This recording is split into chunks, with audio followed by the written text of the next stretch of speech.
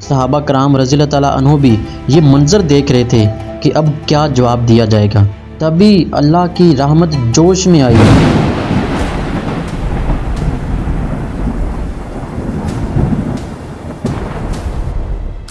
اللہ تعالیٰ نے اپنے پیارے حبیب صلی اللہ علیہ وآلہ وسلم پر حضرت جبرائیل علیہ السلام کو بھیجا اور اپنے تعارف میں وہ 4 آیات نازل فرمائیں جنہوں نے قیامت تک کے لیے توحید کا سب سے جامع اور مکمل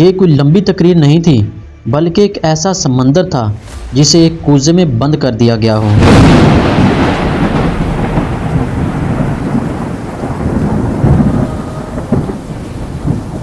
میرے دوست براہ کرم سورہ اخلاص کی تلاوت کریں جو اللہ نے محمد پر نازل کی تاکہ کافروں کے منہ بند کیے جا سکیں۔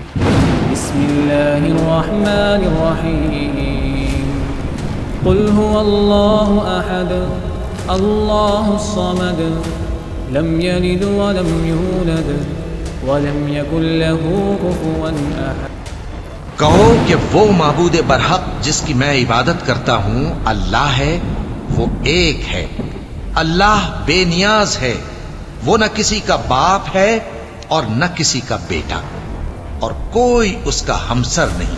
یہ 4 آیات ایک گونج کی طرح اس محفل میں اتریں۔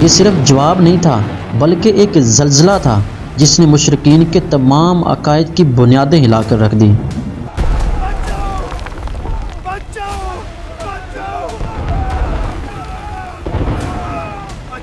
وہ جو ایک پیچیدہ نسب نامے اور مادی تفصیلات کی توقع کر رہے تھے، انہوں نے ایک ایسی حقیقت کو دیکھا جو ان کے تصور سے بھی بالاتر تھی۔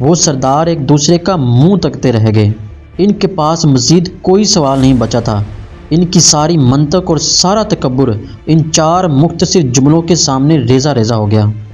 آپ دیکھتے ہیں کس طرح اللہ نے کافروں کے منہ بند کر دیے، اور یہ حقیقت ہے، اللہ ہی وحید ہے۔ اس دن کے بعد یہ صورت سورہ اخلاص کہلائی، یعنی وہ صورت جو ایمان کو شرک کی ہر ملاوٹ سے خالص کر دیتی ہے۔ یہ اللہ کا شناختی کارڈ ہے جو ہر شخص کے لیے ایک واضح جواب ہے جو یہ پوچھنا چاہے کہ اللہ کون ہے۔ سورہ اخلاص قرآن مجید کا دل اور عقیدہ توحید کا خلاصہ ہے۔ یہ صورت اللہ تعالیٰ کا وہ تعارف ہے جو اس نے خود کروایا ہے۔ آئیے اس صورت کی 4 مختصر مگر جامع آیات کے سمندر میں غوطہ لگائیں اور اس کے موتی تلاش کریں۔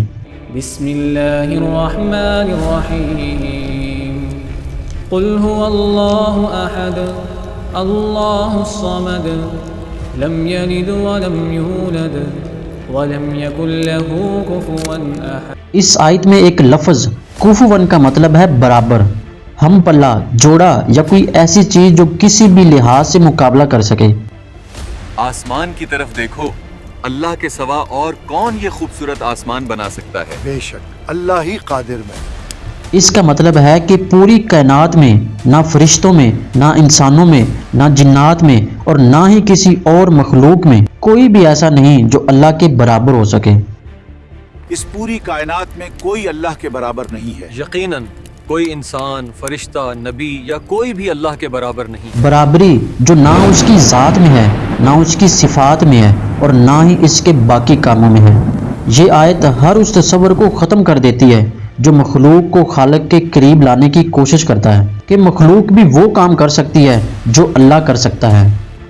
فرمایا اس ذات کی قسم جس کے ہاتھ میں میری جان ہے، سورہ اخلاص قرآن کے 1/3 کے برابر ہے۔ اللہ کی شان سب سے بلند اور بے مثال ہے، اس لیے جب بھی آپ کے دماغ میں، آپ کے خیالات میں اللہ کی ذات کے بارے میں کوئی بھی خلل آئے تو فوراً پکار اٹھیں۔ بسم اللہ الرحمن الرحیم قل هو اللہ احد اللہ الصمد لم یلد ولم یولد ولم یکن له کفوا احد۔